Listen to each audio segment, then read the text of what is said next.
Thanks, Ivor. Okay, my name is Richard Logie, and I'm going to try and do this as quickly as possible. I've got a lot of slides to go through. But first thing I want to do is tell you a little bit about who I am, where I come from. I come from the Orkney Islands, as you can see up in the top there. And my parents moved us down to a very remote village in Sutherland called Cumbrace. And when I mean remote, I mean a remote. I mean, that's the view of Cumbrace. And this is actually the view from our house. And one of the things that we had in Cumbrace was a favour system. On paper, we were poor. You know, they forgot to tell us that we were poor because we had a system where we would do each other's favours all the time. And I did really, really well out of it. And one of the things I learned very quickly was the more you could do, the more you got. And every so often I would come home and I would see a haunch of venison or a salmon on the deep freeze. And it's either something that I've done for somebody or something my father's done. My father was an agriculture engineer, and he passed all his skills on to me, and I became an agriculture engineer as well. Oops, press the right button here. So basically, it was a favour system where we managed to exchange goods and services.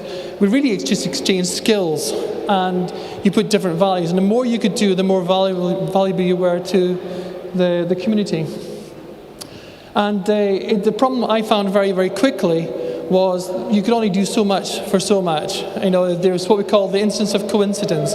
Finding somebody who has what you want, who then wants what you have at the same value and the same time. And what I discovered is you need money. And but it was ironic that I was involved in this when I was a youngster, and it became my career later on.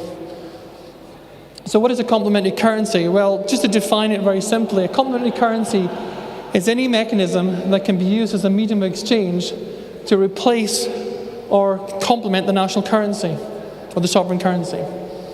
It's a twin-track system. It runs alongside the existing system.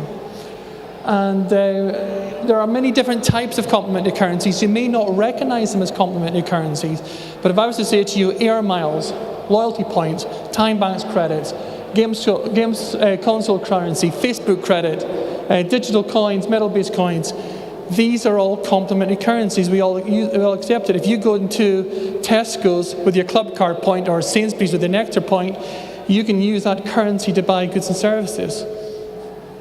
So we've been running a commercial exchange system in Aberdeen since 1995. I've been involved since 1993. And what we find with the exchange, that it really does enhance the community because we actually add to the GDP of the local community. And the currency that we use is what we call mutual credit.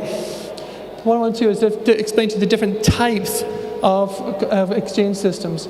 We've got what we call a trade exchange, which is what we operate. A corporate exchange, which is for the large companies. Then have corporate trade exchange, which is a hybrid of what we do and the large corporate companies do. And you've got local exchange systems. And the new one that's coming along, which we're very excited about, is the loyalty exchange, which includes the consumers. It has business to consumer. As you see, the B2B at the top there and B2C at the bottom here. So what is a trade exchange? Well, a trade exchange is a private currency system. It's based on mutual credit. It provides a trading platform and brokerage services and third-party record keeping for businesses who wish to buy and sell from each other. All trade exchanges use an internal currency called trade credit or trade dollar. It's recognized by the Inland Revenue, Customs and Excise because it's taxable, and also it's VAT-able, so you pay VAT on top of it. But also, more importantly, it's tax deductible. So if you make a charitable donation with your currency, you can make a deduction on it. There are many different exchanges out there, several hundred of them, in fact. Okay, but there are actually some very large ones as well. Some of these exchange systems are publicly quoted companies. That you've got people like iTex, IMS, and BBX who have been formed many, many years ago. But the one that we're always more interested in is the VIR system in Switzerland, which has over 20% of all Swiss companies use this exchange system. It's a private currency.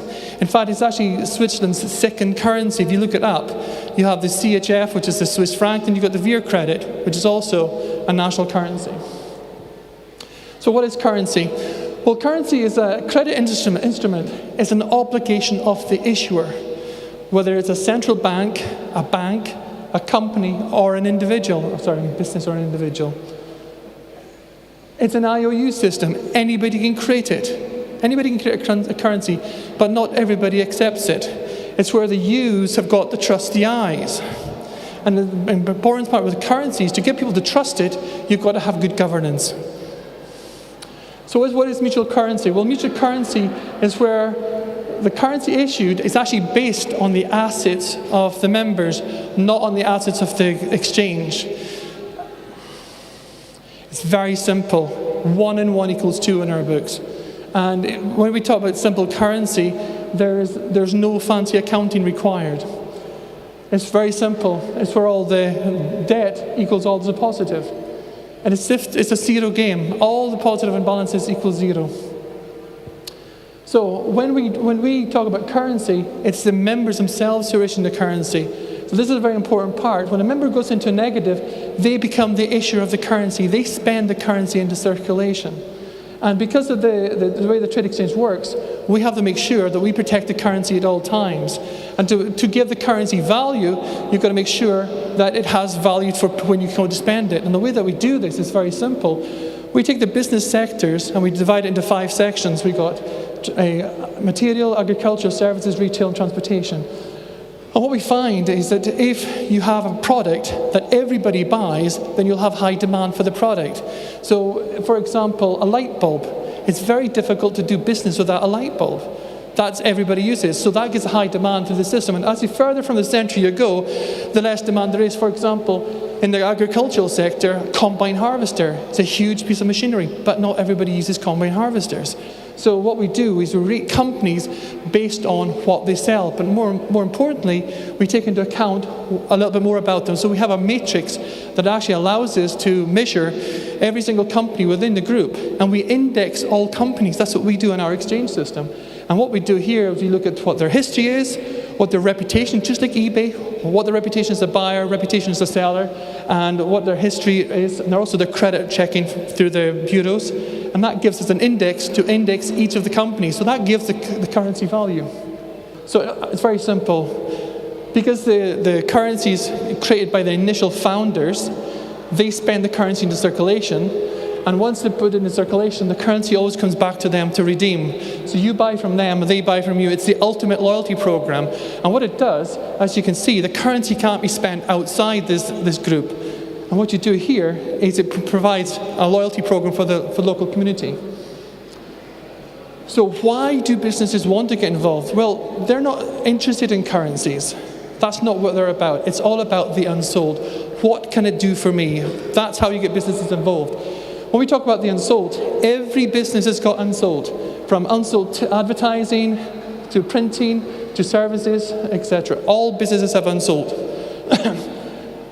When you look at the unsold as from a worldwide perspective, there's estimated between 10 and 12 trillion dollars of unsold capacity available at any one time. This is known as dead capital. What the trade exchanges do is they turn this dead capital into new income for businesses. So when we go to a business, more and more times they find businesses have less cash, they don't have enough credit, but they've got lots of goods and services they can sell. So what we do here is we add this onto their existing business. It's a complementary marketplace. We add it onto their existing business. So it's a very simple formula. What we find is one company's unsold capacity or products is another company's need or expense. So what we do here is you take your business, you offer it to imagine this pool, big credit pool. All other companies are offering their services to the pool. You offer what you have to get what you need. Turning unsold into income. Well, this is our elevator pitch. When we sit down with a company and they want to say, well, what do you do? We say very simple. In fact, we do this. We say that's your potential. That's what you're doing just now. The part we're interested in is your unsold capacity. What we then want to do is take that unsold capacity and eat into your expenses. By turning those into trade credits, they use that currency to offset against expense items, which in returns improves their cash flow and their profits. When trade exchanges speak to businesses, we only ever speak to them about their cash flow. Cash is king. But there's a little line that says barter smarter. And what we do here is we offer companies a credit line. And when they borrow from the exchange system, we don't charge them any interest. There's no fixed term. There's no annual fee. The loans are repaid with sales. There's no set monthly payment, and the loans actually cost less than the borrow. That sounds impossible, but that's exactly what we do, is that we don't charge any interest. How they pay back the loan is when they bring sales to them. We don't charge them an annual fee. Also, because we're only pay back in sales, well, there's no set monthly payments. But also, if they borrow 10,000 credits from the exchange, it's only cost them 10,000 of their goods and services, which has cost them 3, 4, 5, 6,000. When we sit down with a company, it has multiple functions for each company. Companies use the system for a whole range of different reasons, and we learn a lot from our clients. The clients are always coming out to us and saying, hey, I've got a new idea, can we use it for this, can we use it for that? So they can use it for keeping business local, it's improving the cash flow, it's all about winning new clients, helping them bid for contracts, securing existing clients. But more importantly, we help companies recover debt using the system, where companies can pay them in goods and services into the exchange, and they can get paid credits to resolve a debt. When we talk about mutual credit, we're talking about the next generation of our money system. It's an evolution, not revolution. It's complementary, not alternative. It's cooperation, not competition. It's businesses that issue the currency, and it's a community that creates the wealth. When we talk about the evolution of money, when we look at money, if you look at the money of the past, that's when our money was physical, when we had physical coins of silver. When we look at money of the present, it's centralized but connected. But what I mean by that is issued by central banks. They are the guarantor of the currency.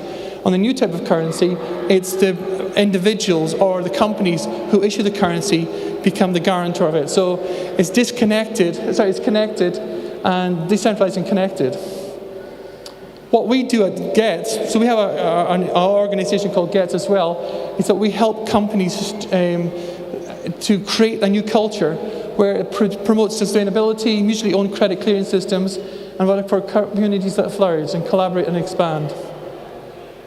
It's all about member-owned exchanges. All the exchanges that we're trying to encourage are member-owned, independent of each other. It's mutual credit. They're transparent, means all the accounts are transparent to all the members. Decentralized. Independent shared markets. We'll also allow these exchange systems to also communicate with each other. So if you've got hotels in Aberdeen or hotels in some other part of the world, you can still do transactions with each other through a mutually owned inter-exchange system. So what we also try and encourage all the exchanges to do is to provide common governance, common standards, common procedures. What this does is it improves the quality of the currency. Because at the end of the day, to improve the quality of the currency, you're creating trust from all the members who use it. And what we say here is the community is our currency. Thank you very much.